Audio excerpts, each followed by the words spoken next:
लोकतंत्र में जो सबसे बड़ा लाभ है वह है कि इसमें चुनाव समय समय पर होते रहते हैं।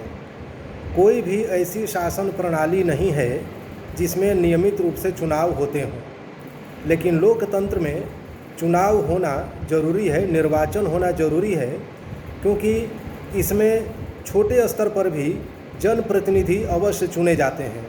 और जब हम कहते हैं कि जनता का शासन है, जनता के लिए शासन है और जनता द्वारा शासन है, तो उसमें इसे सही ढंग से चरितार्थ करने के लिए जनप्रतिनिधियों का चुनाव जरूरी है। तो जनप्रतिनिधियों का चुनाव हो, इसके लिए निर्वाचन की व्यवस्था होती है तथा स्वतंत्र निर्वाचन हो, स्वच्छ निर्वाचन हो, यह सुनिश्चित किया जाता है, निष्पक्षता उसमें सुनिश्चित की जाती है। भारत में इसके लिए निर्वाचन आयोग का गठन किया गया है और राज्यों में भी और केंद्रीय स्तर पर ये सारे कार्य चुनाव आयोग द्वारा कराए जाते हैं और यह नियमित रूप से हो रहा है। इसलिए और पूरी दुनिया में जहाँ कहीं भी लोकतंत्र है वहाँ चुनाव कराना जरूरी है। तो चुनाव लोकतंत्र का प्राण है और यह सिर्फ लोकतंत्र में ही देखने के लिए मिलता है। अब निर्वाचन प्रक्रिया सही हो, इसके लिए ज़रूरी है कि लोगों को वयस्क मताधिकार प्रदान किया जाए और लोकतंत्र में सभी नागरिकों को वयस्क मताधिकार प्रदान किया जाता है, लेकिन वैसे नागरिकों को जो वयस्क हो चुके हैं, जो वयस्क नहीं हैं उन्हें मताधिकार प्रदान नहीं किया जाता।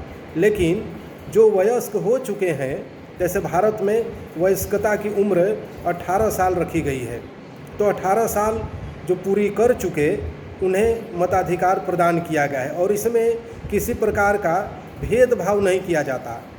क्षेत्र, वंश, जाति, किसी भी आधार पर भेदभाव नहीं किया जाता।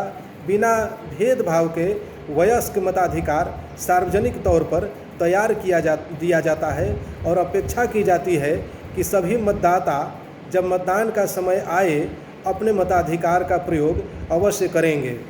तो मताधिकार का प्रयोग करके मतदाता जनप्रतिनिधि का निर्वाचन करते हैं और इसीलिए यह सबसे महत्वपूर्ण माना जाता है कि लोकतंत्र में निर्वाचन की प्रक्रिया जितनी महत्वपूर्ण है उतनी ही मताधिकार का प्रदान किया जाना भी महत्वपूर्ण है। अब दूसरा इसमें बड़ा लाभ होता है और वह है कि इसमें शक्ति का पृथक्करण, यानी जो सरकार के 3 अंग होते हैं, सरकार के 3 अंगों में जैसे कार्यपालिका का काम होता है लागू करना नियम को, कानून को, संविधान को, लेकिन जो विधान पालिका है वह नियम कानून बनाने का काम करती है, संविधान बनाने का या संविधान में संशोधन करने का या संविधान को रद्द करने का काम करती है। ये सारे कार्य विधान पालिका के होते हैं। और न्यायपालिका का काम होता है कानून की, संविधान की व्याख्या करना, उन्हें लागू करना, कोई गलत करे तो उसे दंडित करना, कहीं पर समझ न आए तो ऐसे प्रकरण में सुझाव देना, ये सारे कार्य होते हैं न्यायपालिका के। तो अधिनायक तंत्र में तो कार्यपालिका, विधान पालिका और न्यायपालिका तीनों के कार्य समन्वित कर दिए जाते हैं और ये तीनों अंग अधिनायक की इच्छा पर निर्भर करते हैं। लेकिन जहाँ पर लोकतंत्र है वहाँ पर इन तीनों अंगों को एक दूसरे से पृथक रखा जाता है और अपेक्षा की जाती है कि जो काम जिसे सौंपा गया वह उसी कार्य को करे। विधान पालिका कानून बनाने का काम करती है, कार्यपालिका कानून को लागू करने का काम करती है और न्यायपालिका कानून तथा संविधान की व्याख्या करने का काम करती है।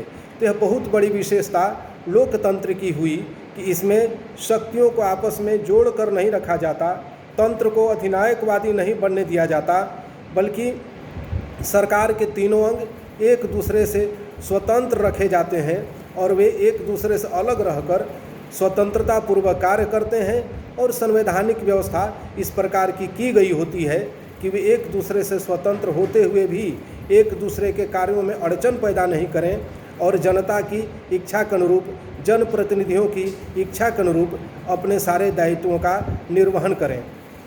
इसके बाद लोकतंत्र का एक बड़ा लाभ होता है कि इसमें राजनीतिक संस्कृति बहुत मजबूत होती है। राजनीतिक संस्कृति मजबूत करने के लिए ज़रूरी है कि समाज में राजनीतिक लोगों की संख्या ज़्यादा से ज़्यादा हो। राजनीतिक अर्थात ऐसे लोग जो राजनीति के बारे में जानते भी हों और राजनीति में सक्रिय रूप से शामिल भी होते हों, सक्रिय भागीदारी निभाते हों, इन्हें पॉलिटिकल कहा जाता है। इसके बाद समाज में वैसे लोग होते हैं जिन्हें नॉन पॉलिटिकल कहा जाता है और राजनीतिक कहा जाता है। ये वे लोग हैं जो राजनीति के बारे में जानते खूब हैं लेकिन राजनीति में सक्रिय रूप से शामिल नहीं होते, अपनी भागीदारी नहीं निभाते। जैसे भारत में जो राजनेता हैं वे सारे के सारे राजनीति के बारे में जानते भी हैं और राजनीति में सक्रिय रूप से शामिल भी होते हैं। इन्हें पॉलिटिकल लोग कहा जाता है, चाहे राजनीतिक लोग कहा जाता है। भारत में जो सेना में लोग हैं या जो सरकारी क्षेत्र में अधिकारी कर्मचारी हैं उन्हें नॉन पॉलिटिकल कहा जाता है, क्योंकि वे राजनीति के बारे में जानते तो हैं लेकिन राजनीति में वे सक्रिय रूप से शामिल नहीं हो सकते, कहीं किसी पार्टी के पक्ष में या विपक्ष में चुनाव प्रचार वगैरह नहीं कर सकते। तीसरे लोग होते हैं समाज में जिन्हें अपॉलिटिकल कहा जाता है, गैर राजनीतिक प्राणी कहा जाता है। वे लोग होते हैं जो राजनीति के बारे में कुछ भी नहीं जानते और राजनीति के बारे में जानते भी नहीं हैं और राजनीति में सक्रिय रूप से शामिल भी नहीं होते हैं। कुछ साधु महात्मा इस प्रकार के मिलते हैं समाज में, या ऐसे कुछ दुकानदार भी मिल जाते हैं, उनसे बात करें तो भी वे कहेंगे कि हमें राजनीति से क्या लेना देना। तो वे राजनीति के बारे में कुछ भी जानते नहीं और राजनीति में सक्रिय रूप से शामिल भी नहीं होते, यहाँ तक कि मतदान भी नहीं करते। तो ऐसे लोग कहे जाते हैं और गैर राजनीतिक, अपॉलिटिकल।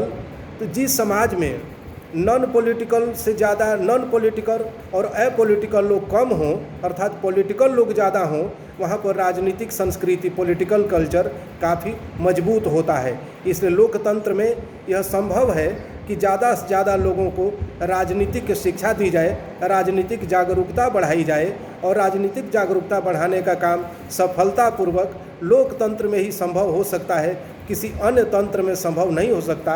इसलिए राजनीतिक संस्कृति अगर मजबूत करनी है तो संस्कृति लोकतंत्र में मजबूत होती है और जितना लोकतंत्र में मजबूत होती है उससे ज़्यादा किसी अन्य तंत्र में मजबूत नहीं हो सकती।